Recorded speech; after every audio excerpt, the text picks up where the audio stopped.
Welcome to After the Rain, a storytelling podcast from Playa Lakes Joint Venture. These are the voices stewarding the land and the stories that surface after the rain. In Rice County, Kansas, just off Cow Creek and surrounded by fields, there's a 35-acre patch of ground that taught one landowner what a small wetland can hold: water, wildlife, and a legacy.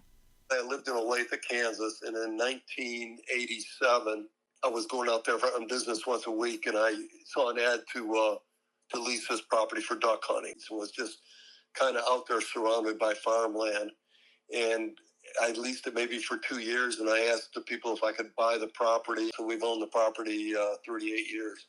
Over time, sediment from the watershed filled the shallow depressions. Puddles faded.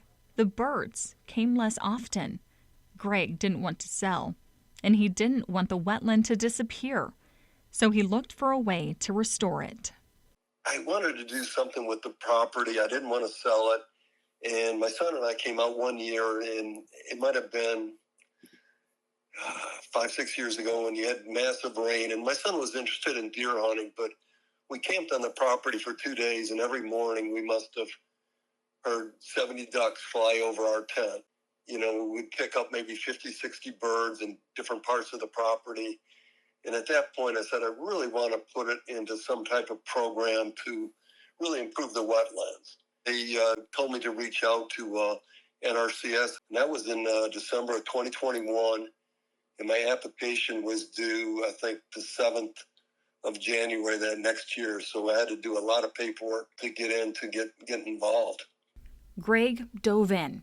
He read every policy, tracked every approval, even acted as his own contractor to keep the timeline moving. I did the dirt work in December of this year. I was in retirement. It gave me a project and some goal to set and complete. And it was a goal because it was almost 3 years, but I was told I set a record for the quickest from initial to the final, which I was shooting for. This is a riverine wetland, part of the Cow Creek floodplain.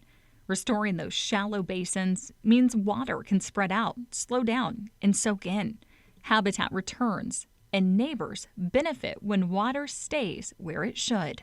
With the water you've had this year, with some normal water, it's holding so much more water. You know, one thing that was a kind of a benefit, and I had a neighbor that actually farms. Part of that water from Cow Creek would go on my property and flood on his. And it really took away from some of the acreage he could plant. Now that water's more staying, on my property and be more of a wetland. So, it was a plus for them as well. Partners helped.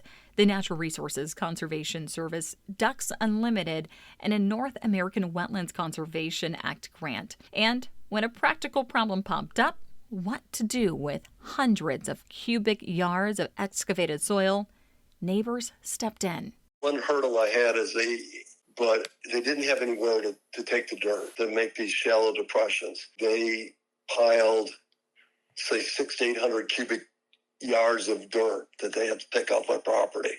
And either I had to pay for it out of my own pocket or figure out what to do with my little scale of dirt. And I found a cattle feedlot a mile from my property. I went down and I talked to them a couple times. When it got out in December, they had a front loader and a truck, and they must have made 4 or 5 loads back and forth, from my property to their feedlot. That type of cooperation from neighbors and farmers helped make this project go quicker. Greg is still making plans. More invasive tree removal, pollinator seeding, maybe a small recreational well done responsibly to keep shallow water for nesting birds. Just to see that type of wildlife, on that property again, or for the first time, is made it worthwhile. And then the other reason I did it is more land stewardship. I really believe that you're just going to keep shrinking the wetlands, for either farming or subdivisions or other things. And so, that was one of the things I wanted to do. Ask him why he did it, and the answer comes back to stewardship and to family. I got 2 grandsons, 5 and 3, and they'll be interested in and wildlife, and, that could be something to pass on to them. For landowners wondering if a wetland easement is worth the effort, Greg keeps it simple. As you get older, you think about things that you're leaving behind or what you can improve on. And I think that's just a big part of it for the state, for the wetlands, for the watershed. And as an example to your siblings and your grandkids, I think it's just a good thing to leave behind. From Rice County, Kansas, this is a story of a small wetland brought back to life with help from the Natural Resources Conservation Service and local partners through the Wetland Reserve Easement program.